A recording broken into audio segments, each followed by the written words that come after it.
भाजपला प्रशासन चालवता येत नाही, ना केंद्र सरकार म्हणून ना राज्य सरकार म्हणून. उद्धव ठाकरेंची भाजपवर पुन्हा एकदा टीका.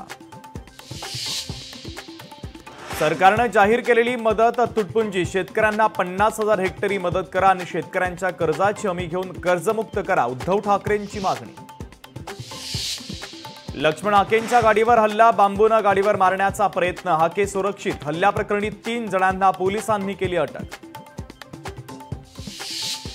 उद्या बीडमध्ये होणारा ओबीसी महामेळावा रद्द. मंत्री भुजबळांच्या उपस्थितीमध्ये होणार होता मेळावा, तर मराठवाड्यातील अतिवृष्टीने मेळावा रद्द झाल्याची माहिती. राज्यात आज आणि उद्या पावसाचा इशारा. मुंबई, ठाणे, रायगड, पालघर जिल्ह्याला ऑरेंज अलर्ट. मराठवाड्यात मुसळधार पावसाचा अंदाज.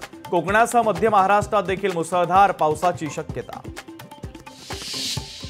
मराठवाड्यामध्ये आजही मुसळधार पावसाचा अंदाज. लातूर, नांदेड, धाराशिवच्या शाळा कॉलेजेसला सुट्टी, तर नागरिकांनी सतर्क राहण्याचं प्रशासनाचं आवाहन. मराठवाड्यामध्ये पूरस्थिती असताना हिंगोलीमध्ये गौतमी पाटीलचा कार्यक्रम. हुल्लडबाजांचा गौतमी पाटीलच्या कार्यक्रमात गोंधळ. पूरस्थितीमध्ये राजकारण्यांकडून अशा कार्यक्रमाचं आयोजन कितपत योग्य, सवाल उपस्थित. राष्ट्रीय स्वयंसेवक संघाला आज 100 वर्ष पूर्ण. नागपूरमध्ये आज आरएसएसचं ऐतिहासिक पथसंचलन. आतापर्यंत सगळ्यात मोठं पथसंचलन.